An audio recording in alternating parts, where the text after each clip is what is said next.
paciente? Cara, onde você tá? Meu Deus, uma fonoaudióloga não pode falar assim. Aí liguei pra minha amiga Leni Quirilo. Uma salva de palmas pra direitinho, gente. Uma salva de palmas pra Vanessa. Boa tarde, meninas. Muito obrigada de vocês estarem aqui mais uma vez. A gente está fazendo nesse mês de março uma série, né, com as mulheres fantásticas. E hoje nós trouxemos uma mulher fantástica para bater um papo super bacana com a gente. A nossa convidada é a Vanessa Pedrosa, mas como bem disse a Yolanda, é Vanessa Poderosa, sim.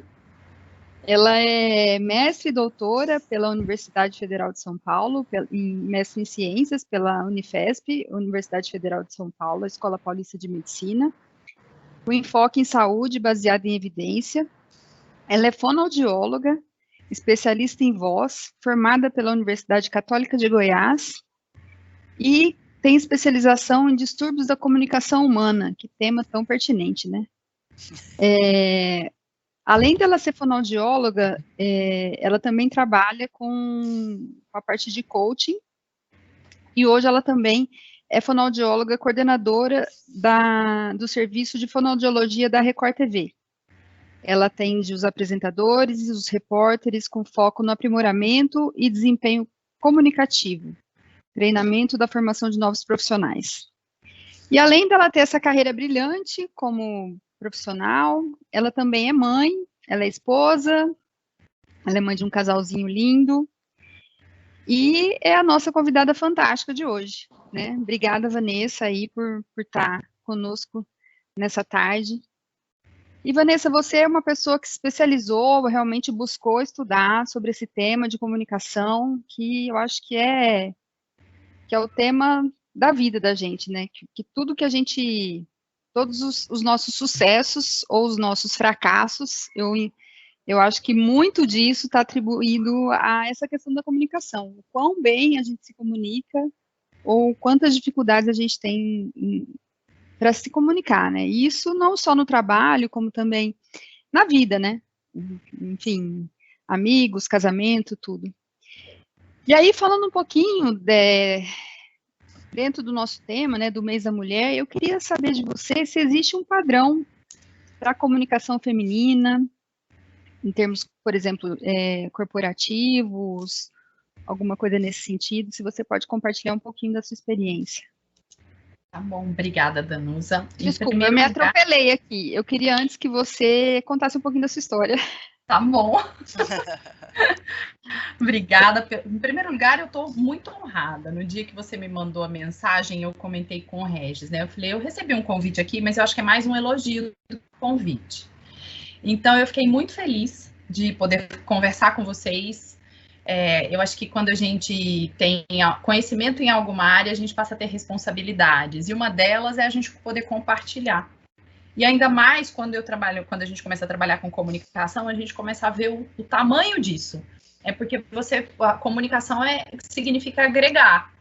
E então falar sobre isso, poder compartilhar, poder dividir, para mim é um prazer e é uma missão de vida mesmo. Tem tudo a ver com o meu propósito de vida, que eu ainda não sei qual que é, tá? Mas tem a ver com isso.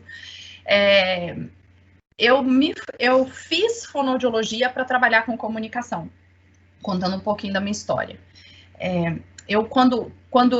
Minha família queria que eu fizesse medicina, eu sabia que não ia dar funcionar esse negócio, e eu achei a fonoaudiologia porque eu fui acompanhar minha mãe num tratamento de voz, que ela estava com problema de voz, ela sempre teve desde que eu sou pequenininha. Eu fui fazer a terapia com ela e eu gostei daquilo. Eu falei, gente, isso aqui é muito legal. Só que com o passar do tempo, isso foi crescendo, então eu fui vendo o tamanho do campo da fonoaudiologia e o quanto eu podia trazer isso para a minha vida e levar isso para os outros. Até porque, aí voltando, né, a nossa história sempre se confunde com a nossa profissão e o nosso fazer. Eu sempre, como eu falei com vocês, eu sempre fui muito tímida.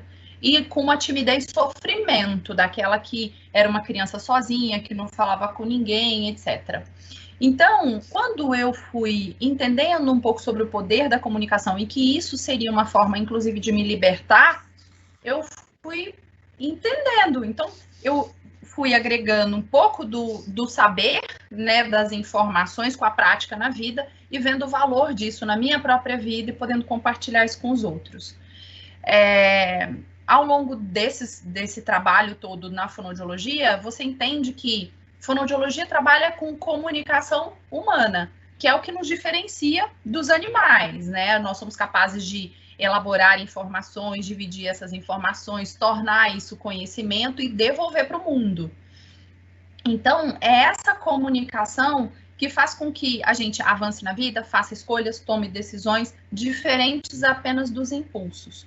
Só que não adianta a gente entender a fonoaudiologia só do ponto de vista da linguagem, dessa elaboração, mas tem outros padrões que a gente pode agregar. Então, ao longo do tempo, eu fui trazendo para esses conhecimentos outras áreas.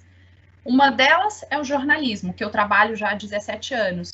Então, eu trabalho com jornalistas, apresentadores, e é uma área da comunicação muito maravilhosa, muito incrível, muito elaborada. Então, a gente mescla tanto a linguagem escrita quanto a linguagem oral e transformamos isso em informação para os outros. E de que forma a gente consegue verbalizar isso de uma forma clara. O coaching trouxe as ferramentas, né, que é para a gente aprender a trabalhar, a ensinar os adultos de uma forma sistematizada. Então, o coaching foi muito importante. A neurociência, que é a minha pós-graduação mais recente, eu termino no mês que vem, pego meu diplominha de neurocientista, que tem tudo a ver, porque a gente precisa entender o cérebro e como esse cérebro funciona para ele se comunicar. E o ano passado eu fiz uma formação em psicologia positiva, que eu acho que tem tudo a ver com esse momento, né, que a gente está vivendo. De que forma a gente passa a ter uma comunicação não violenta e uma comunicação positiva. De que forma nós entregamos para o mundo e nós nos relacionamos com o mundo e com as pessoas de uma forma positiva. Então, você vê que ao longo da nossa vida, a gente vai trazendo conhecimentos de outras áreas e formando um mix ali de coisas para entregar um bolinho mais gostoso para os outros, que faz sentido nessa vida. E quando a gente fala de comunicação, a gente pensa em comunicação humana, né? Não só a feminina ou a masculina. Mas a gente tem a sorte, eu tive essa sorte, de poder trabalhar com grandes nichos femininos, empresárias, executivas. Então, muitas me procuram para elaborar um pouco a comunicação. E quando eu coloco no papel as dificuldades femininas e coloco as masculinas, eu vejo que elas são muito semelhantes. Porque a gente está falando de comunicação humana. Nós temos muitas dificuldades parecidas, né? Pensando em sexo feminino e sexo masculino. Às vezes, a expressão é diferente. Então, a mulher se expressa de uma maneira e o homem se expressa de outra. O homem tende a ser mais diretivo. Ele tende a usar linguagens mais racionais. A mulher tende a ser mais afetiva. Tende a usar uma linguagem um pouco diferente. Às vezes, quando a gente está em grupo, isso pode gerar uma estranheza. O homem que é prevalente no mercado pode não aceitar bem, tem toda essa dificuldade, e a gente fica no, como é que a gente faz isso agora, né? De que forma eu me comunico com o outro, para que eu seja compreendida efetivamente, para que eu consiga atingir o outro de uma maneira que gere resultado, que seja rápido, que não gere incongruência do que eu estou falando e o que você está me ouvindo. Então, são os desafios de das mulheres que chegaram recentemente ao mercado, né? Recentemente, o quê? 50 anos, ou um pouco mais de 50 anos, já estão efetivamente no mercado. Só que a gente vem de uma educação muito diferente. Então, se eu analisar a minha educação, a educação que eu tive uma educação de uma mãe que me ensinou que eu tinha que ela era a única vendedora de uma grande rede de loja de móveis, que ela foi a primeira mulher a fazer não sei o quê, que ela foi não sei o quê, mas com uma educação muito castradora também. Então, isso mescla, né? Então, quando eu fui para o mercado, eu nunca vi, eu confesso, eu já falei isso porque eu tinha um blog junto com uma amiga só para mulheres, que era Mulheres Possíveis, E eu falava isso na apresentação do blog, eu falava, gente, eu nunca vi a discriminação sobre a minha situação, eu simplesmente fui. Então eu chego, eu falo, às vezes eu brinco e falo assim, nossa, eu fui tão sem noção, eu falhei, não sei o quê. Mas por quê? Porque eu não enxerguei, porque minha mãe não me ensinou a ver essa diferença, o que foi muito bom. Sim. Então, às vezes, essa dificuldade de posicionamento é algo que foi nos ensinado e a gente precisa reconhecer, né, as crenças, aonde estão as nossas crenças e de que forma elas nos limitam. Existe lá fora, num ambiente masculino, uma limitação? Existe. Mas o quanto a gente enxerga ela e valoriza ela também é uma outra forma de falar. Então, quais são os maiores desafios hoje, pensando nisso, né? Quais são os nossos maiores desafios, pensando nas pessoas que eu trabalho? As maiores queixas que eu encontro: dificuldade de posicionamento, dificuldade de ser ouvida no ambiente muito masculino, dificuldade de colocar as coisas de uma maneira, as ideias e as mensagens de uma maneira precisa e direta. Essas são os principais desafios. E é algo que, com o passar do tempo, isso está no treinamento. Se eu detecto essa dificuldade, a gente começa a trabalhar posicionamento. Como você se posiciona? Como você coloca uma frase? Você já começa pedindo desculpas? Isso acontece, isso é muito comum. A gente não começa pedindo desculpas por algo. Você não pede desculpa por existir. Você fala o que você precisa falar.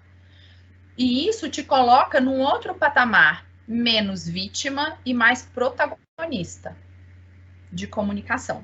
Quanto mais você valoriza e enxerga a diferença, não quer dizer que ela não exista. Ela existe, precisa ser discutida. Mas quanto mais a gente se coloca num patamar onde você nem vê essa diferença, mas é a minha crença, tá? Mas você se coloca melhor, menos dificuldade você vai ter. E isso faz muita diferença no nosso ambiente. Eu imagino vocês que trabalham num ambiente muito masculino, né? É quase um clube do bolinha. Como é que vocês lidam com isso? Quais são os desafios, talvez para o nosso mercado de tecnologia? A pergunta seria: existem desafios para os mercados de trabalho e esses desafios eles são diferentes ou acabam sendo semelhantes? Porque, como você falou, desafio de posicionamento, desafio de pedir desculpa antes de sequer iniciar uma frase. Então, qual que é a sua orientação em relação a esse ponto? Vamos separar, então, comunicação humana e mercado. Uhum. Os mercados são diferentes, sim. O agronegócio é um mercado muito mais difícil. O agronegócio é um mercado familiar, na maior parte das vezes. Uhum. Mas não é tanto, né? Porque hoje a gente tem muita multinacional dentro do mercado brasileiro, mas é um mercado muito de difícil posicionamento. Eu vejo, por exemplo, que muitas mulheres do agronegócio, elas agem em determinadas regiões do país de maneira extremamente dura, agressiva. Por quê? Porque é onde ela achou, como ela resolveu ser ouvida, se colocar. O ambiente de tecnologia. Oi. Desculpa, nesse contexto que você está falando, você acha que um dos caminhos, né, que a mulher acaba encontrando, ela acaba assumindo uma posição mais feminina? Desculpa, mais masculina? Sim. Quando você fala assim, ela é mais dura, sim, porque a maneira dela se sentir inserida dentro desse contexto é assumir um papel, talvez, muito mais masculino, talvez deixando um pouco de lado toda essa sensibilidade que é um diferencial muito grande, né, que a gente tem. Como que você vê isso? É um diferencial e é um ponto forte. A gente precisa trabalhar, eu brinco, quem aqui conhece Star Wars? Né? Existe o lado negro da força, que eles falam, e a força. Então, assim, pensando nesse lado, a gente precisa reconhecer que você tem que ter a força, você tem que aprender a usar ela, mas ela não pode virar contra você. Mas de que forma ela vira contra você? Né? Isso é você que vai decidir. Você vai sentir o quanto isso te faz bem ou não. Historicamente, a mulher, ela passou a agir e a falar como homem para encontrar um posicionamento no mercado. Hoje não é mais assim, quer dizer, não é tanto assim. Os mercados de tecnologia, eles já têm uma geração mais jovem que aceitam essas mudanças, aceitam essa mesclagem de padrões e de estilos de fala. E quando a gente fala dessa comunicação, a gente também está falando de uma coisa é você ter um padrão, um estilo feminino de fala, que cabe em qualquer situação. A outra é você ter características que muitas vezes são interpretados como femininos, mas te colocam muito jovem, muito infantil. Então, nós temos que tomar cuidado, porque o padrão infantil te tira poder, te tira poder de decisão, porque criança não tem, né? Criança não tem decisão, criança não tem poder em muitas coisas. Então, muitas vezes, isso é muito comum a gente observar mulheres, eu vejo isso, se colocando numa situação em que ela tira o próprio poder, ela se infantiliza. Mas aí é algo para ser realmente tratado, trabalhado, observado. Mas no mercado de hoje, quais são os nossos desafios? Eu acho que aprender a ser mais objetivo quando a gente não é, mas isso é mulher e homem. Tem um monte de homem prolixo que você começa a falar, você fala, nossa, vai acabar quando? Sem dúvida. Né? Mulher também.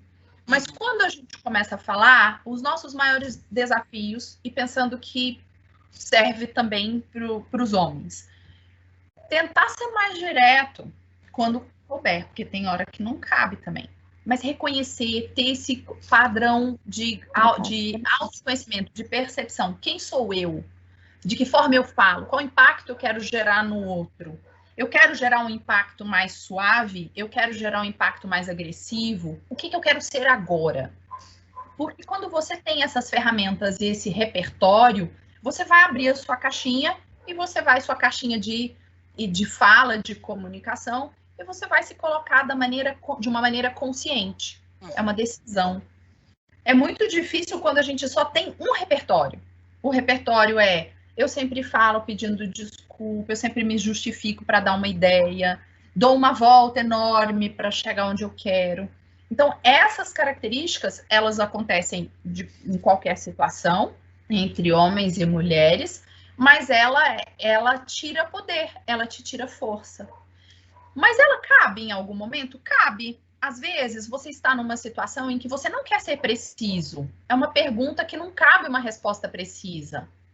Você vai abrir a sua caixinha e você vai lançar mão disso. Mas tem que ser consciente. Sabe, a caixa de ferramentas e habilidades de comunicação? Então, se eu estou, por exemplo, num momento em que foi me perguntado uma opinião e eu sei essa opinião, eu vou dar essa opinião de maneira direta. Vou falar, minha opinião é essa. Depois justifica. É uma boa forma.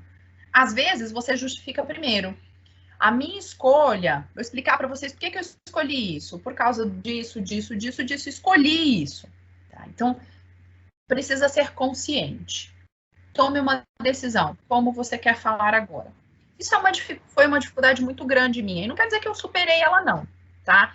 Por exemplo, como eu era muito tímida e eu tinha um alto grau de auto-julgamento, eu tinha medo de falar. Então, nas reuniões clínicas da Unifesp, às vezes estava todo mundo discutindo um caso, eu olhando e pensando, puxa, e se a gente fizesse isso, eu acho que ia funcionar.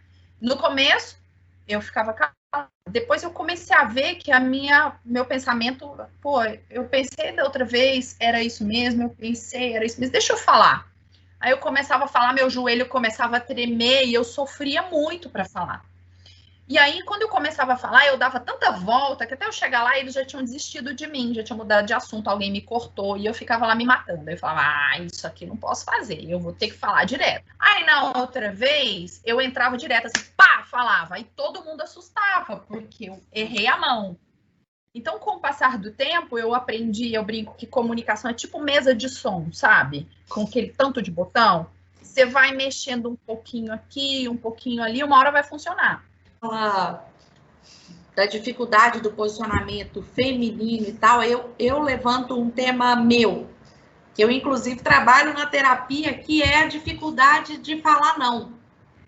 Eu não sei se ela é mais feminina, se ela é mais masculina, eu acho que é mais feminina, ou se ela é pessoal, realmente. Se sou eu que tenho essa dificuldade, ou se às vezes eu, sabendo uma forma melhor de falar ou de expressar, essa dificuldade pode ser minimizada. Porque eu tenho muita dificuldade de falar não, de decepcionar a pessoa, de, sabe, putz, mas não custava eu fazer. Por que eu vou falar não? E você acaba abraçando tudo. E talvez é uma questão de aprender o como falar esse não, né? Tava fora do script, tá? Mas... Não, eu acho que contribui muito. Eu acho que nada melhor que a vida real. A gente falando da vida acontecendo e tudo isso. Danusa, Yolanda, eu não sei te dizer estatisticamente se dizer não é uma característica mais feminina que masculina. Eu observo nos dois lados, mas eu não sei essa quantidade. Mas o não, eu posso dizer assim, a gente pode analisar o dizer o não muito sobre o aspecto do servir, né? Mulher, ela é mais ligada a isso, né? Ao servir. Então, deve ser, eu não sei te dizer, mas deve ser uma característica mais feminina, talvez. Mas eu observo isso. Eu trabalho com um CEO de uma empresa grande, uma multinacional, que ele é uma queixa dele. Eu tenho dificuldade de dizer não. Eu falo, caramba, as pessoas devem acabar. Meu amigo. Então, e eu tenho essa dificuldade. Por quê? Porque na minha cabeça, quando eu ouço um não, eu sempre penso, puxa, não custava nada. Muito bem, infantilidade. Ou o que eu fiz de errado, né? Nossa, o que eu fiz de errado que eu ganhei o não? Exatamente. Então, assim, eu acho que o não, algumas coisas a gente tem que pensar. A primeira é, servir é uma coisa, a gente está aqui para servir o outro. Mas, em primeiro lugar, a gente está aqui para se servir. Porque a gente só está bem, inteira, completa e se expressa bem quando a gente está bem com a gente mesmo.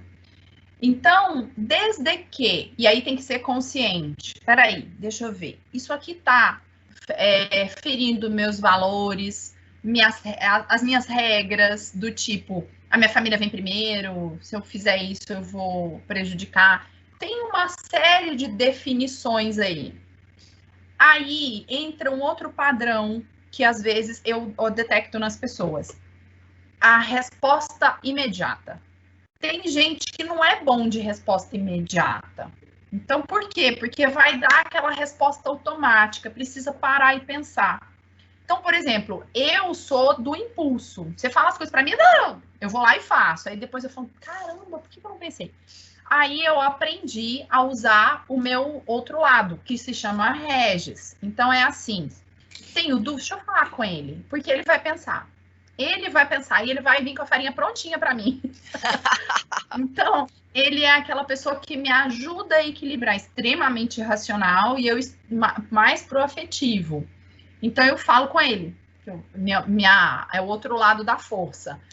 Por quê? Porque eu aprendi a buscar, mas nem sempre eu vou ter, né? Nem sempre. Então, eu preciso aprender observando também e colocar em prática, para que eu não diga sim com coisas que às vezes vão me atrapalhar. A gente chega uma hora que a gente é convidado para tudo, né? Para falar em tudo quanto é lugar e tal. E eu sou essa que estou em todos os momentos. Não sei dizer não, acho todas as oportunidades incríveis, sabe? Tô lá metida em tudo. Aí outro dia, cheguei em casa de um dia de trabalho bem difícil. Naqueles dias que você tá com TPM, você tá cansada, a olheira tá lá na nuca. Aí eu cheguei aqui, deitei na cama e fiz, gente, que dia foi esse? Aí quando eu olhei no celular, eu tinha uma live às 8 da noite. E eu fiquei pensando, pra que eu fui me meter nisso? Pra quê? Aí eu lembrei, a minha professora pediu, eu jamais diria não pra ela. Entendeu? Jamais. É. Não, e outro, o dia que você marcou, não era esse dia ruim que você tava. Exatamente. Porque a gente marca, a gente tá ótima, a agenda tá livre, de repente cai o mundo. E você tá lá, tem que estar plena, linda, absoluta. E ele tudo caindo à sua volta. E o meu marido virou para mim e falou assim, mas para que você fez isso? Para que você foi aceitar? E eu olhei para ele meio ofendida, assim, do tipo, o que você tem a ver com isso? Levantei, passei um batom, passei uma barra, sentei lá, linda, maravilhosa. E foi linda a live, né? Vamos lá, vida que segue. E vida que segue, porque bora lá, a gente faz isso todo mês mesmo, não tem problema. Então, dizer não é um desafio, principalmente para as pessoas muito afetivas. Então, mas você não acha que isso é um padrão de comportamento feminino, né? Essa dificuldade. O que você podia citar de padrão de comportamento feminino? Tá. Eu vi esse que você falou de infantilizar, e eu acho que eu sou um pouco assim também. Sabe? Eu acho que eu sou... Gente, mas não no papel de vitimizar. É que é meu jeito mesmo. Mas eu entendo que, às vezes, o meu interlocutor pode entender a mensagem errada, né? Eu acho que eu sou um pouco de tudo, Vanessa. Eu assisto essas... Você falando assim, eu falo, não, acho que eu tenho esse negócio. Não, eu já marquei tanta coisa aqui que eu tenho. Só te sim. Vocês sabem o que é DSM-4? Não. DSM-4 é um livro de descrição de doença psiquiátrica. Ai, senhor, não posso ler isso não. Quando a gente começa, então assim, lá na faculdade você começa a estudar. Aí lá no DSM-4 tem a doença X. Quais são os sintomas? Você precisa ter 5 de 10. Ai, eu tenho esse. Nossa, é normal. Com certeza. Você 4, você se diagnosticou em 50% pelo menos daquilo. Já pega o remédio, né? Já pega um ansiolítico. Já pega o tarja preta. Exato. Mas comunicação é muito da gente observar aquilo que nos prejudica, que nos tira poder, nos leva a dificuldade de relacionamento, e aquilo que nos beneficia, porque também tem isso. Então, eu acho que importante, por exemplo, eu conheço a Yolanda pelos olhos do Regis, e eu brinquei, eu falei, sou fã dela, sou mesmo, porque ele fala que ela é divertida, que ela conversa com todo mundo, que ela é uma excelente vendedora. O que é isso?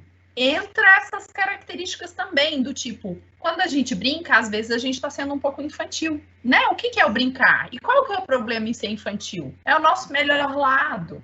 Então, tem momentos, e que isso nos faz forte.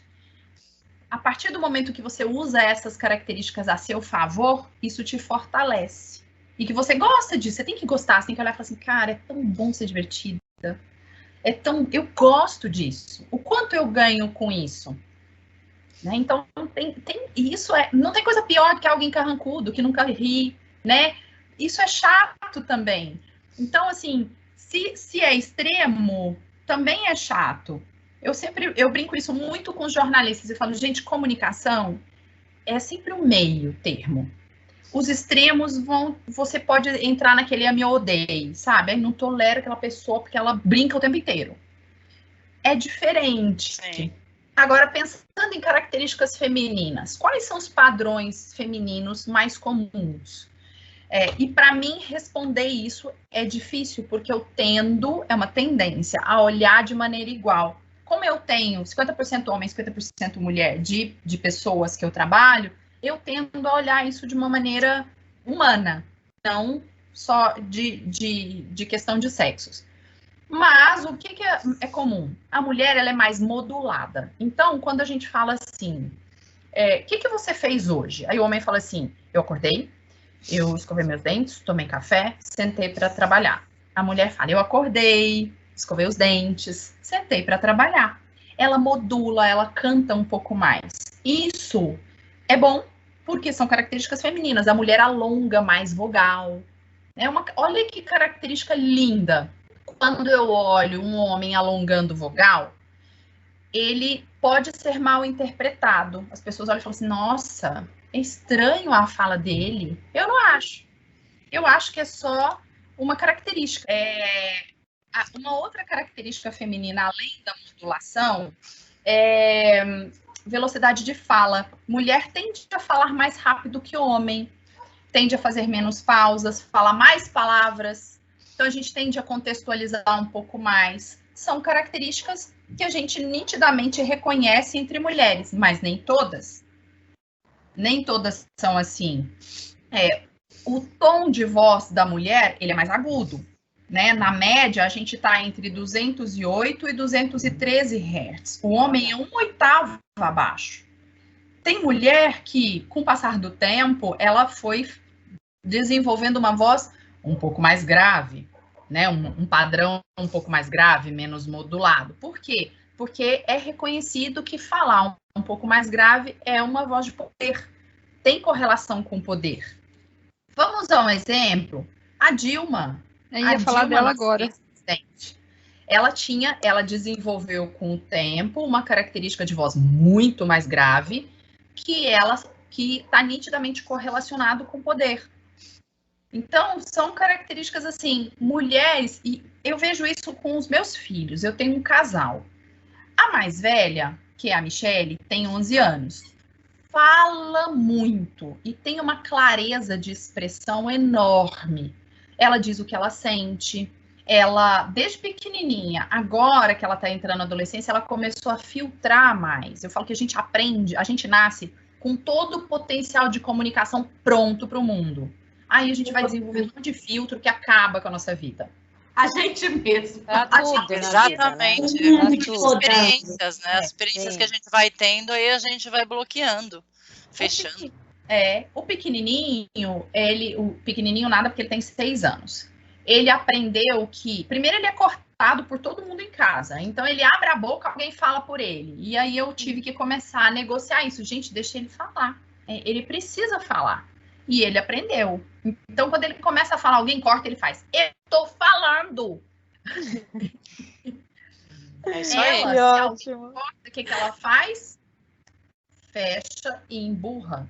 Então, são formas diferentes de falar, né? De se comunicar. Ela está se expressando mesmo emburrada? Está. Sim. O mundo vai interpretar isso de uma maneira positiva ou negativa, mas vai. Vanessa, E vai ser interpretado também de maneira diferente. Fala. desculpa te interromper, só para... Tem uma porcentagem, quando eu fiz um curso de oratório uma vez, a gente enfatizou muito essa questão da linguagem não verbal, né? O corpo fala. Tem uma porcentagem muito alta, né? Você lembra? Você tem esse número pra gente? Eu recordo, era quase, acho que mais que 50%, quase. Tá, adorei você ter trazido isso. Essa é uma estatística que é do Albert Branham, acho que é esse o nome, a pronúncia dele. Essa pesquisa foi feita em 1956. Na verdade, o corpo, ele fala muito. O corpo é o palco do que acontece dentro da cabeça. Então, o rosto, a atitude de comunicação, a postura vocal, tudo isso é palco do que está aqui dentro. Só que é palco não da linguagem, mas é palco das emoções. Ele mesmo já pediu para as pessoas pararem de citar ele dessa forma, porque as pessoas dizem o seguinte, que metade daquilo que é falado, metade não, 57% do que é falado é linguagem corporal. Mas se isso fosse verdade, e não é porque ele mesmo fala isso, que a pesquisa dele, ele estava pesquisando emoções. Eu podia ficar aqui fazendo um monte de gesto e estava comunicando. Todo mundo ia entender, ou a maioria. Então, a linguagem corporal, a expressão, as microexpressões faciais, elas são expressões das nossas emoções e da nossa história de vida. Tanto é que a gente utiliza isso em criminalística. Tem um monte de fonoaudiólogo e outras profissões e psicólogos trabalhando isso no estudo na perícia criminal, para ver se a pessoa, o que ela sentiu quando ela falou alguma coisa, se ela está falando a verdade ou não, se ela gosta daquela pessoa que ela está interagindo ou não. Por quê? Porque tudo isso é palco da emoção. Mulheres tendem a ser mais expressivas. Homens tendem a ser menos expressivos. Então, é assim, a gente está aqui falando alguma coisa e vocês falam algo que eu não concordo. Eu começo a fazer caras e bocas. E por mais que eu tente, eu não consigo me controlar. E eu trabalho isso com as pessoas. Eu falo, gente, vamos fazer poker face, sabe? Aquela cara de continuar na classe. Não precisa mostrar que você não gostou. Mas Eu sempre gosto de fazer essa forma da gente se olhar de maneira que fique muito didático para você poder olhar e se instrumentar. Então, coisas que você precisa prestar atenção na sua voz. Como é que é essa voz? Essa voz, ela tem presença? Vamos falar de presença executiva, né? Todos nós aqui estamos num ambiente executivo na maior parte do nosso tempo. Quando você se coloca, essa voz tem presença naquela situação? Você é ouvida? Essas são perguntas importantes. A sua voz sai mais aguda do que deveria em determinadas situações? Ela é muito abafada? São características de voz que são fáceis da gente olhar e que podem nos privilegiar ou não. Isso também serve para os homens, tá? Isso é uma queixa que tanto faz. A outra é a fala. Como é que é a sua dicção? É uma dicção clara? Quando você fala, todo mundo entende? Você fala rápido demais? Fala devagar demais? A pronúncia das palavras tem muita correlação com clareza e credibilidade. Se eu não estou confiante com algo que eu falo, eu tendo a articular, mas de maneira imprecisa. Pronunciar a palavra assim, sabe? Com pouco compromisso com a minha clareza. Então, isso é algo que o cérebro do seu ouvinte capta com uma facilidade enorme. Ela não estava confiante quando ela respondeu isso. A voz trêmula. A voz trêmula. Então, é uma característica muito clara do padrão de confiança, de credibilidade, de clareza que você passa para o seu ouvinte ou não. Depois disso, depois que a gente olha a voz e a fala, que são aspectos não verbais da nossa linguagem, tem a linguagem corporal. Como é que é a sua relação do seu corpo com a sua voz, a sua relação com o outro quando você fala? Ela é diferente? Ela é diferente com a sua família, com seus pais, com seu marido, namorado, etc. Como é que é quando você está num ambiente profissional? Você percebe uma evolução ao longo dos anos? Isso é importante. Quando a gente ouve uma voz, o nosso cérebro categoriza essa voz, com erro de 5 anos para mais ou menos, tá? É de uma mulher de tantos anos, mais ou menos. Por quê? Porque a gente sabe disso. E às vezes você vê mulheres de 40 anos falando assim, né? Sim! Isso não é positivo. Isso não traz poder para ela. Sim. Não traz poder de colocação, não traz poder de ser ouvida, porque é muito difícil. Né? Assim, é muito difícil. A gente tem exemplos na TV, assim, de pessoas que trabalhavam com o público infantil, passou para o público adulto e precisou fazer uma adequação. Por quê? Porque está fixo lá atrás, né? Está fixo num outro padrão de fala. Depois da fala e da entonação, da velocidade e da relação do seu corpo, dos gestos, você tem a linguagem. Qual é a linguagem que você utiliza? Qual é o seu vocabulário? A gramática tá adequada? Não quer dizer que todo mundo aqui tem que falar certinho, não, tá? Eu não falo, eu erro um monte. Mas o seu vocabulário está de acordo com aquilo que você faz? Você fala com compromisso de ser clara? Você se organiza para falar? Essas são características importantes. Eu sou a mestre do improviso. Você me entrega um negócio, eu vou lá e falo. E aí eu descobri que isso não era bom, porque eu falo besteira. Então eu preciso preparar, gente. Tem um compromisso, né? Tem um compromisso com a fala. Nós precisamos ter esse cuidado. Nós, qualquer um. Mas essas são ferramentas importantes. Então, você vai ter uma ligação importante? Vendedoras. Vamos falar com as vendedoras, elas sabem. Alguém mais aqui é vendedora? Então, vocês não se preparam para falar, para ligar com um cliente? Sim. Essa é uma característica do vendedor, mas nem todo mundo faz. Eu tenho gente que é capaz de subir num palco para falar para 5 mil pessoas e sequer preparar uma linha. Geralmente é um desastre. Geralmente é um desastre. Por quê? Porque o improviso é perigoso. Muito perigoso. O improviso é legal, mas não é tão bom. Vocês viram o que aconteceu com a Maju Coutinho recentemente? O show aqui. Sim, você não viu? Não, acho que Infeliz depois na não vai fala. poder falar, mas ela fez uma frase. Mas eu acho que é super interessante isso que você falou, porque é nítido, né? Eu vi, Vitória Livre, né? Que eu acho que é nítido quando a gente se prepara realmente, quando você estuda aquilo que você vai falar, você pensa, você elabora, as coisas fluem com muito mais clareza e eu, pessoalmente, me sinto que eu tenho muito mais firmeza, né? Se eu vou falar com alguém, se eu vou ligar, se eu vou apresentar alguma coisa. A possibilidade da voz gaguejar ou da gente se colocar de uma maneira mais fragilizada é menor. Sem dúvida. Quanto mais conhecimento você tem a respeito do assunto, mais segurança você tem, mais clareza você passa e mais retorno você tem das pessoas, porque aí as pessoas elas vão verificar, vão ouvir, exatamente, né? porque você está passando certeza, você está passando não é força, mas você está passando conhecimento e segurança mesmo.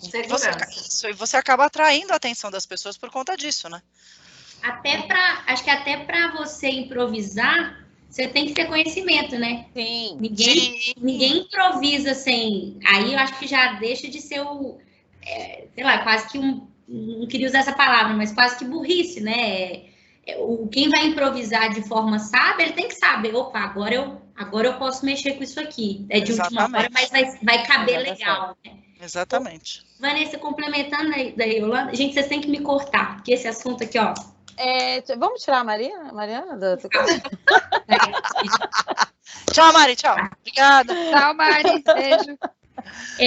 Mas a Yolanda falou desse autoconhecimento. Uma coisa que me ajudou muito nesse entendimento, me ajuda até hoje, é a questão do se ouvir mesmo. É de fato algo aconselhável para quem está começando esse autoconhecimento, assim, sempre ouvir os áudios, se gravar em determinadas situações, essa percepção? Eu acho fundamental. E eu vou contar uma história minha. Eu adoro as minhas histórias, né? Apaixonada por mim. Nós também. Olha... Não, mas eu vou mandar coração pra ela aqui. Tem, gente, vou mandar. Eu tenho, ai meu Deus, eu tenho histórias demais das pessoas, mas eu não posso expor, então eu sempre conto as minhas. Eu vim morar em São Paulo no ano 2000 e não vou contar detalhes, porque senão vocês vão saber minha idade. Também faço isso. Mas eu vim morar aqui no ano 2000 e eu sou goiana. E goiana mesmo, goiana, que fala porta, porteira, portão, e aquele jeito, assim, bem caipira de falar. Que hoje eu tenho o maior orgulho. Mas naquela época, não. Até porque o meu jeito de falar é muito nasal. Então, assim, é um negócio mais manhoso, sabe? De fala, um negócio assim. Tipo mineiro. É do Goiás mesmo. E aí, eu trabalhava no hospital. Goiás. É do Goiás mesmo. Eu trabalhava no hospital e a minha amiga, eu tava esperando por ela, eu liguei para ela e deixei um recado na secretária de celular dela. E logo em seguida eu encontrei com ela. Ela estava dirigindo, eu entrei no carro, ela fez assim, tem um monte de recado aí, ouve, vai falando para mim. E eu ouvi o meu. Quando eu ouvi o meu recado, eu quase abri o vídeo, joguei o celular fora do tipo, isso aqui você não vai ouvir, não. Era um negócio, gente, Carla, onde você tá? Aí eu fiz, meu Deus, uma fonoaudióloga não pode falar assim, não. Aí liguei para minha amiga Leni Quirilos, que é tudo de bom, maravilhosa, fono da Globo, e minha mentora. E fiz, Leni, você precisa tratar esse ser aqui, porque esse ser aqui não vai lugar nenhum falando desse jeito. Eu dei uma melhoradinha, né? Passar do tempo, o negócio melhorou. Mas eu fiquei muito assustada com esse jeito. Então, de lá para cá, eu tentei prestar mais atenção no meu jeito de falar. E eu observo, por exemplo, se eu estou muito espontânea, às vezes eu falo umas besteiras num áudio, eu adoro mandar áudio para as pessoas. Então, assim, e aí, como você tá? Aí eu falo, gente, eu nem conhecia direito, peraí, vamos pagar e fazer de novo. Porque é importante a gente prestar atenção nisso. E um exercício muito legal para a gente, além de se ouvir, é fazer leitura em voz alta. Por quê? Porque quando você lê, você presta atenção na sua intenção, na sua forma de falar, na clareza da dicção, na velocidade de fala, no quanto você quer exercer influência sobre aquilo que você está falando. Porque ninguém exerce influência se não comunica por inteiro. Então, por exemplo, se eu estiver aqui falando com vocês, toda contida, falando sobre comunicação, a minha ideia, eu acredito que eu não vou influenciar ninguém. A gente tem que ter comunicação por inteiro. O seu corpo tá junto, você não é uma boca falando. Você não é uma prega vocal vibrando, mas você é uma ideia, uma emoção, um pensamento. E, às vezes, a gente observa muitos executivos e executivas que foram se podando tanto ao longo do tempo, e uma característica masculina, eles vão ficando, com o passar do tempo, pouco expressivos. Então, ele começa a falar, é aquela pessoa que não tem muita modulação, não tem entrega. Que dá sono. O que ele faz, ele tira poder dele, ele tira presença dele ou dela. Então, isso é muito complicado. Eu tenho ela era CEO de uma companhia e ela passou para outra agora também na mesma categoria. E quando eu fui chamada para trabalhar com ela, e assim, é aquela pessoa de grande influência, super premiada, sabe? Ela é um encanto. Eu adoro falar com ela. A gente acabou ficando amiga, de vez em quando sai para jantar antes da pandemia e tal. E ela tem um poder de comunicação maravilhoso. Mas quando ela está com pessoas no nível maior que o dela, o que ela faz? Ela fica ali no cantinho. E ela fala, o volume de voz dela nem aparece. Mas para pegar isso, eu tive que pedir para ela, deixa eu estar com você numa reunião dessas? Aí eu fui, fiquei lá sentada com cara de quem tá servindo a água só. Tô só passando por aqui, tá? Cafézinho? Pra vê-la fazendo aquilo. E aí eu pude mostrar para ela, você tá vendo? Essa presença você não tem. As pessoas querem te ouvir, não importa em que nível você esteja, com que nível você esteja falando. Você precisa chegar chegando. E aí ela pode mensurar isso, ela pode medir. Então você vê que determinadas características a gente nem percebe que a gente faz. Esse gancho também, Vanessa, antes que a Mariana entre aqui na próxima pergunta.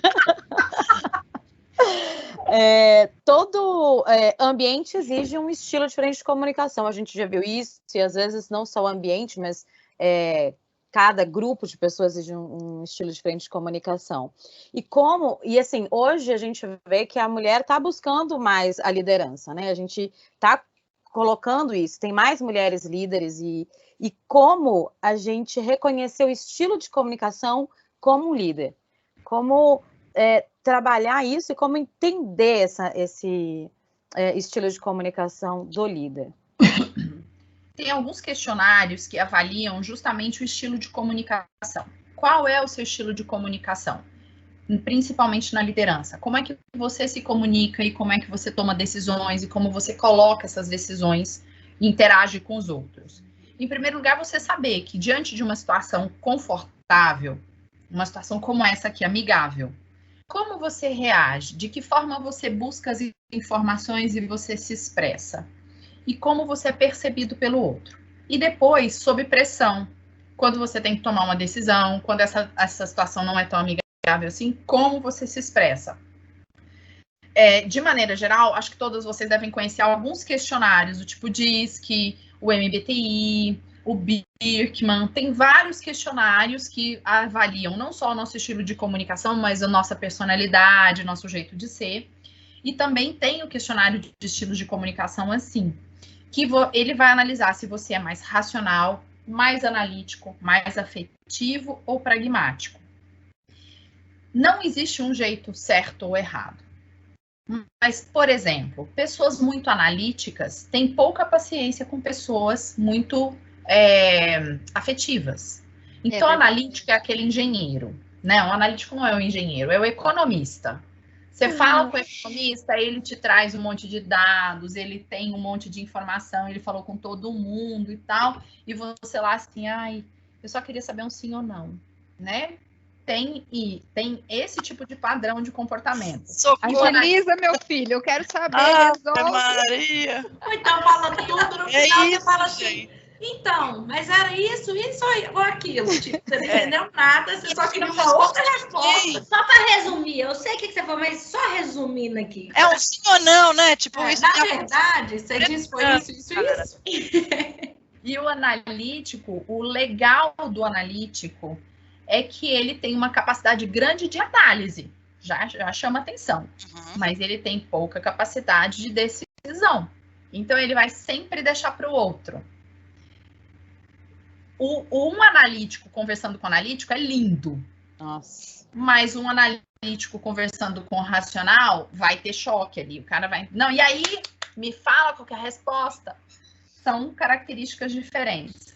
Então, é muito importante o líder reconhecer que ele precisa, muitas vezes, lançar mão de todas essas ferramentas e trabalhar fortemente com todas elas.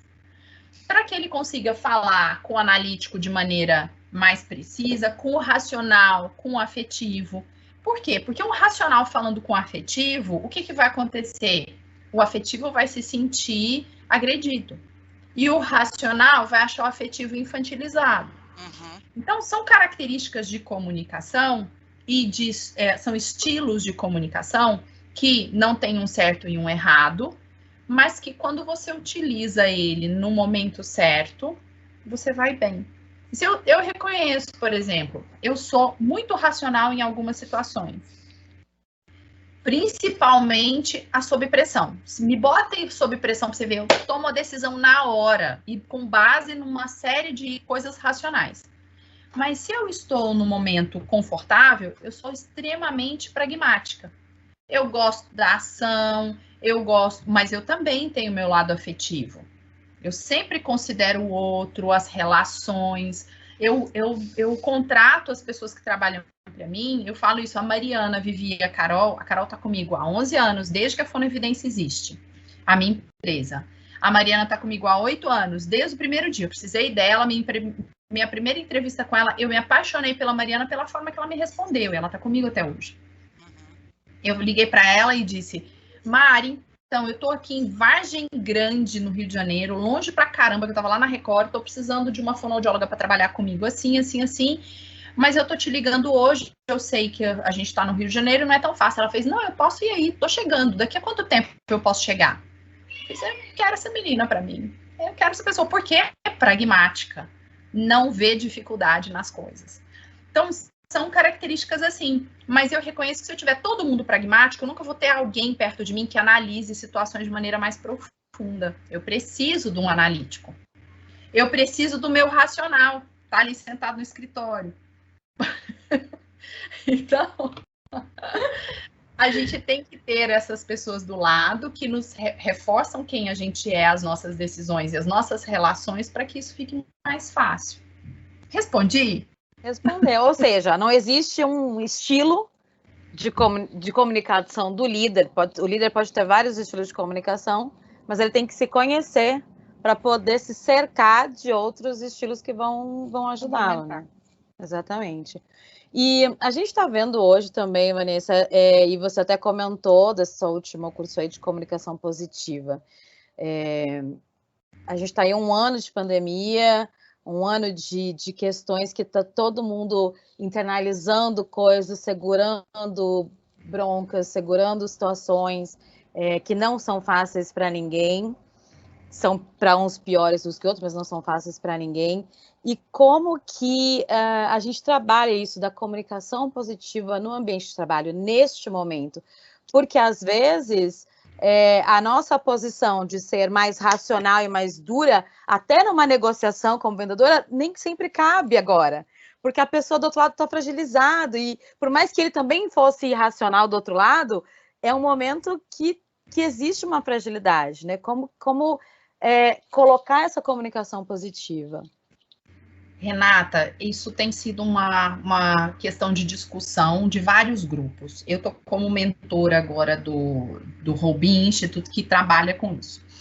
E a gente tem observado que, em primeiro lugar, empresas e grupos profissionais que têm dado foco a isso têm se mostrado mais felizes. Então, dar foco nessa comunicação positiva, nessa forma, e não só a comunicação, mas em atitudes positivas de comunicação, tem sido muito importante. É uma ferramenta hoje de sobrevivência para nós. Então, em primeiro lugar, a gente precisa, para a gente conseguir entregar isso adequadamente para o mundo, a gente precisa olhar para a gente e manter algumas coisas em equilíbrio, porque realmente, né, o universo está desequilibrado. O Seligman e o Tal Ben-Shahar propõem uma estratégia de você se avaliar e avaliar a sua vida. E aí eu fiz uma adequação aqui dentro dessa proposta deles. Eles falam do Spire. O Spire são formas de você olhar a sua vida em equilíbrio e de que forma você traz felicidade para a sua vida. E a palavra é felicidade mesmo. Felicidade, bem-estar, satisfação. Porque se você está bem, você consegue equilibrar o mundo. Então, a gente vai falar desse ambiente individual e depois a gente fala do corporativo. O S do Spire é o espiritual. Então, o quanto você acredita em alguma coisa que está além... Não estou falando de Deus, mas eu estou falando de espiritualidade. Aí cada um tem o seu. Como você busca equilíbrio na sua vida, está conectado com o propósito de vida, o quanto você se sente bem fazendo as coisas que você faz. Então, o espiritual leva você a pensar numa série de características da sua vida que você precisa equilibrar. O P é o físico. O P é o quanto você cuida do seu corpo, você se alimenta bem, você dorme. Então, são estratégias que você desenvolve para trazer bem-estar físico para você. Depois, o I é o intelectual. O quanto você se engaja em aprender coisas, você se mostra curioso, você aceita opiniões diferentes. Né? Nesse mundo tão polarizado, o quanto você consegue comunicar com o outro numa boa e que isso te traz coisas positivas e não negativas. O quanto você constrói em cima das ideias, você consegue dialogar e aprender com isso. O R é o relacional. Como são as suas relações no ambiente de trabalho, com seus amigos, no seu ambiente familiar? Como essas relações são tóxicas, são construtivas, são relações de apoio, né? Você pode chamar as pessoas que estão à sua volta de rede de apoio. Então, tem uma série de coisas dentro do relacional que te levam a um bem-estar. Depois do relacional, o E, do emocional, que é lindo, né? O quanto você equilibra seus pensamentos, suas emoções. Eles propõem que a gente tenha pelo menos 5 emoções positivas para cada negativa. Então, assim, você tem que buscar agradecer a sua vida, valor nas coisas que você tem e trazer isso, reconhecimento para aquilo que é bom. Quer um exemplo? Estar aqui hoje para mim com vocês é uma emoção positiva, muito positiva. Por quê? Porque me gera prazer falar de algo e falar com gente que eu considero. Você vê, eu considerava vocês e eu não conhecia vocês. Então, para mim, isso é extremamente importante. Vai para o meu arquivo de emoções positivas. Hoje eu estava no trabalho e eu liguei para um restaurante pedir um salmão com... Eu esqueci o negócio lá, uma farinha lá. Eu comi. Gente, e eu comi falando com a minha chefe que estava na casa dela. Então eu liguei ali e eu almocei. Quando eu terminei, eu fiz... A gente precisa almoçar mais vezes, assim. Que delícia, a comida estava boa, nosso bate-papo estava bom. É um momento, você vai reconhecendo as pequenas coisas do dia. E aí eu fiz uma adaptaçãozinha, que é o C. Eu falo de Spire C, que foi o meu projeto de conclusão de curso ano passado. Comunicação. Como você pega tudo isso e comunica com o mundo. Como se entrega para o mundo. Agora vamos levar para o nosso dia a dia. Você liga a televisão, dá medo, né? Você acha que você vai morrer amanhã. E pode acontecer. Né? A gente tem medo de sair na rua, tem medo de ver as pessoas, a gente tem medo de uma série de coisas. O medo já dizia lá no Frozen. Quem assistiu Frozen? Lembra que os bonequinhos lá falaram que o medo era o que ia atrapalhar a princesa? Uhum. O medo paralisa, o medo não te deixa avançar, o medo te traz uma série de coisas ruins. Então, é algo que a gente não pode conviver. Se a gente está conectado com medo e está paralisado, você não avança e você também não entrega algo positivo para o mundo. E a gente não tem esperança. O medo te tira a esperança. Conectar o tempo inteiro com coisa ruim te tira a esperança de vida, a esperança de que isso vai melhorar, te conecta com outras coisas ruins. E aí, o que acontece? Acontece o que acontece muito na minha família. Você liga para uma tia, para uma mãe, etc. E aí você fala assim, e aí, como você tá? Menina, menina morreu! Exatamente. Aí você fala assim, mamãe, hoje não, vamos falar de coisa boa? Você viu a lua como tá linda? É negar o que está acontecendo? Não. Mas é tentar se alimentar de uma fonte que vai te trazer coisas positivas também. Sim, e como não parecer piegas ou muito poliana, né? Porque eu já fui do tipo, você é poliana. Mas, gente, eu gosto de ver o lado positivo. Uma outra coisa aí, vamos pensar nas corporações, né? No ambiente corporativo.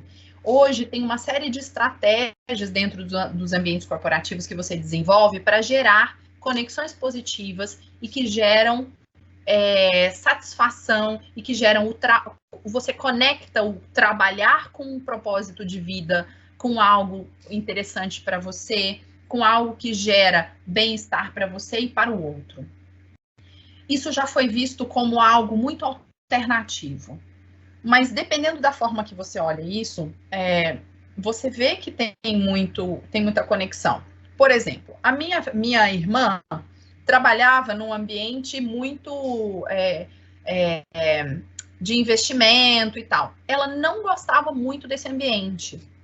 E hoje, quando eu olho a minha irmã, eu vejo que aquilo não estava conectado com o propósito dela. Estava fazendo mal para ela. Quando ela passou para o agronegócio, essa pessoa floresceu. E é florescer mesmo. A minha irmã floresceu, ela passou a ver valor. Porque o agronegócio, você está fazendo algo que é positivo, você está fazendo algo que alimenta as pessoas, e ela viu conexão. Mas você também pode ver pelo lado negativo. O agronegócio destrói o meio ambiente, o agronegócio joga... Você que escolhe. Você que escolhe. Como você significa as coisas. A escolha coisas. é sempre sua, né? Sem dúvida. Então, tem muito isso. E no ambiente corporativo, por exemplo, lá na Record, o que nós fizemos? A gente desenvolveu, quando começou a pandemia, eu assumi uma parte dos cuidados com as pessoas. A gente tem ambulatório, tem médico, etc. Mas eu lido com os repórteres o tempo inteiro, com os apresentadores, com todo mundo. Então, muita gente foi para casa e eu comecei a acompanhar a situação médica das pessoas, a falar com elas, a avaliar se eles estavam bem. Nós tínhamos quase 3.000 pessoas de funcionário e muitos foram para casa. Aí eles me mandaram para casa, um dia eu liguei lá e falei assim, olha, deixa eu falar, eu sou soldado de trincheira, eu sou da área da saúde, não me bota em casa, eu quero estar perto das pessoas, eu vou voltar, libera meu crachá. Aí eles falaram assim, vem aqui um dia acompanhar o piloto. Eu falei, eu entro aí e nunca mais saio, eu vou trabalhar. Por quê? Porque eu preciso estar perto das pessoas e vendo como elas estão. Estar distante me consumiu. Eu fiquei 1 mês e pouco fora do ambiente de trabalho. Eu fiz, meu Deus, né? Como é que se cuida das pessoas? Eu fui treinada para cuidar das pessoas e distante não está funcionando. Então, são formas de você olhar. Dá medo? Dá medo sim. Você cria uma série de estratégias, você fica meio paranoico e tal, mas vai com medo mesmo, porque isso chama vida. É verdade. Mas é a minha forma de interpretar. E aí nós criamos nesse meio tempo um treinamento que se chama Felicidade em Tempos Difíceis. E que lotou.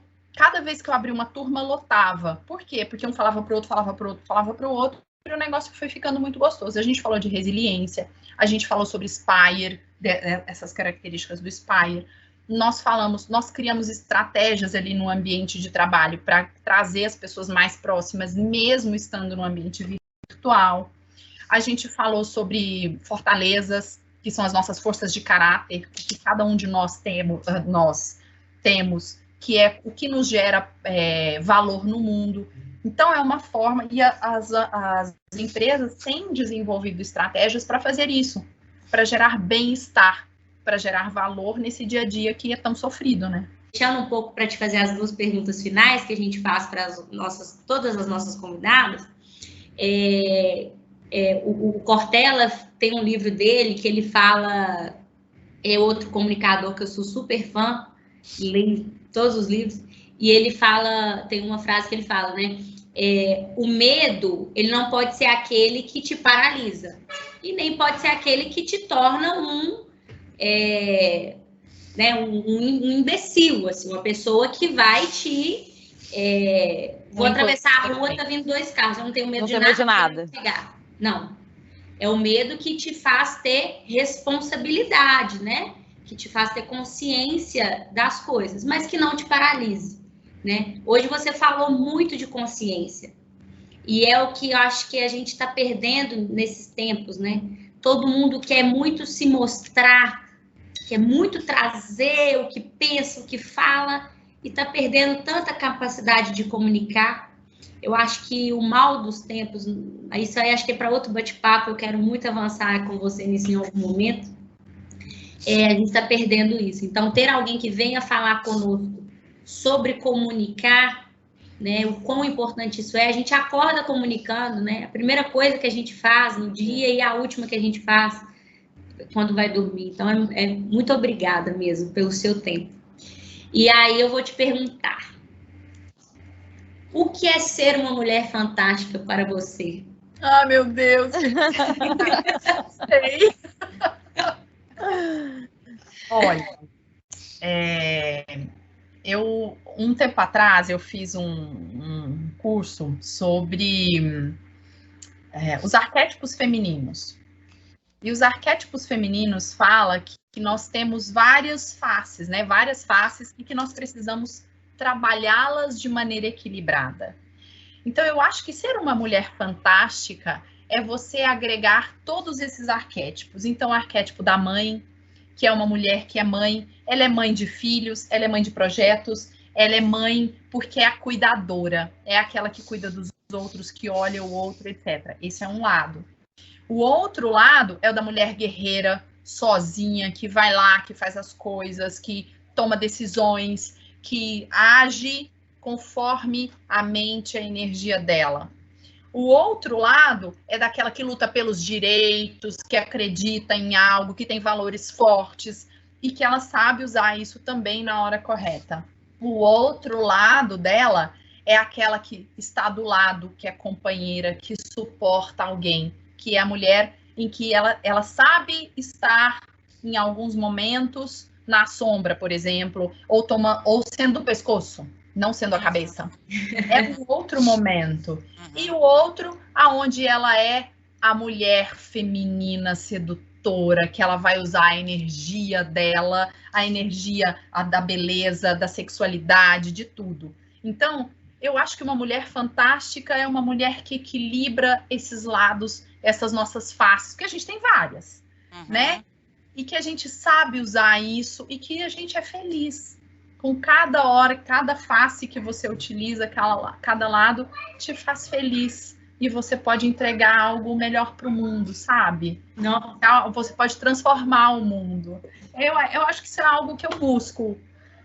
E eu acho que eu reconheço isso assim com tanto valor nas outras pessoas. Eu sei olhar e falar, caraca, que legal, que beleza é isso, né? Que lindo.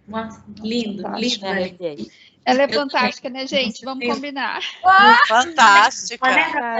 Uma última perguntinha, Vanessa. E de novo, eu acho que vou te fazer essa pergunta e talvez seja o que você passou para a gente hoje. Talvez não, mas você trouxe uma esperança. Acho que se eu pudesse resumir tudo aqui, é esperança, né? Porque a gente sempre se pega, nossa, será eu falhei nessa reunião? Eu falhei em comunicar? Nossa, meu pai só discute comigo nesse assunto. Eu não consigo falar política com alguém, eu não consigo falar de futebol com ciclano, eu não consigo. Por que o outro brigou comigo, mas eu não estava brigando, né? Porque a gente, às vezes, simplesmente não teve o tempo ou a sabedoria ou alguém que tivesse toda a sua paciência de chegar e falar assim, vamos te observar? Será que você está passando? A mensagem está pronta dentro de você, mas será que você conseguiu passar? Isso me dá esperança, isso me faz pensar que, às vezes, as pessoas têm mais boas intenções do que elas, de fato, conseguem passar. A falha, então, está ali na comunicação. Que bom que é algo que é resolvível, que bom que é algo que a gente possa trabalhar, né? E aí eu vou te perguntar, que você falaria, então, para a Vanessa aí, de anos atrás? Aquela Vanessa que atendeu o telefone lá, que foi ouvir a mensagem da amiga. Eu adorei sua pergunta e eu vou te contar por quê. Porque a gente está num momento de muito medo. E essa noite, eu, assim como várias pessoas que eu conheço, perderam o sono. Porque ontem, quando eu vi que nós ultrapassamos as 3.000 mortes, aquilo me tocou muito.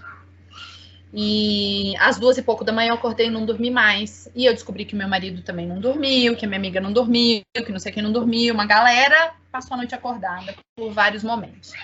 E eu fiz esse exercício de falar comigo. Vai ficar tudo bem, sabe? De me abraçar e falar assim, vai ficar tudo bem, vai ficar tudo bem. Isso aqui chama vida. E a vida é você errar, ter medo, passar por essas dificuldades. Eu tenho feito esse exercício, assim, repetido mentalmente, vai ficar tudo bem. Porque eu sempre fui muito medrosa. Eu cresci com muitos medos de, meu Deus, e se minha mãe, meu Deus, e se não sei o quê, e isso.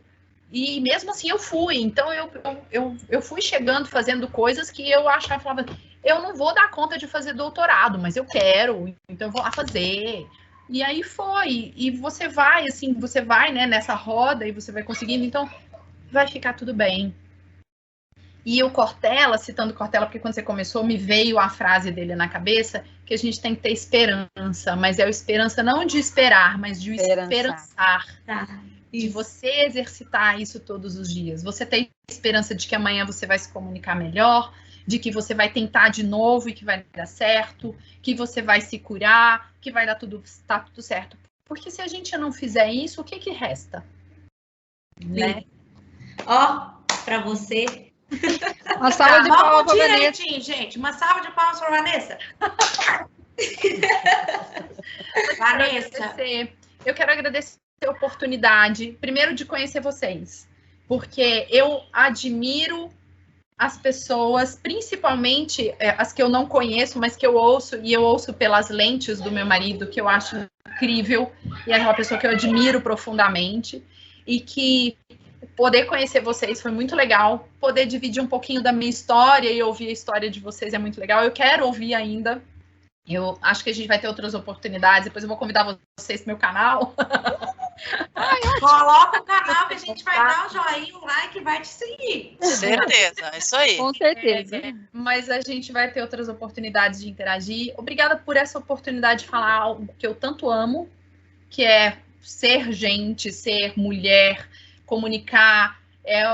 Tem tudo a ver comigo. E obrigada mesmo, gente. Obrigada. É uma oportunidade que me gerou muito prazer hoje. Obrigada. Foi muito lindo. Obrigada, meninas. Obrigada. Pelo projeto. Sensacional. Verdade. Vanessa, a gente vai colocar suas redes lá no nosso, quando a gente for publicar, porque acho que as pessoas têm que te ouvir. Você é realmente fantástica. Você não é Vanessa Pedrosa, você é Vanessa Poderosa. Ela vai assumir esse nome agora. E hoje eu tô tão agarrada que eu falei assim, gente, eu não vou conseguir fazer. Mas alguma coisa me falou assim, não, vai lá, faz os negócios depois. Aí, graças a Deus que eu vim, porque, meu Deus, como foi maravilhoso. É diferente. É um privilégio, Vanessa. Obrigada. É um privilégio. Obrigada mesmo, de coração. Ainda bem que você aceitou. Eu não sei se hoje foi aquele dia que você pensou, nossa, meu Deus, ainda tem isso. Mas ainda bem. Porque foi tão gostoso, difícil, né, por causa de muita coisa, mas gostoso mesmo. Então, assim, eu me senti muito inteira aqui, muito. Que bom. E eu acho que mulheres que são vozes a mulheres são diferentes, né? É isso mesmo. Certeza absoluta. Beijo enorme. Muito obrigada, viu? Valeu, obrigada. Prazerão.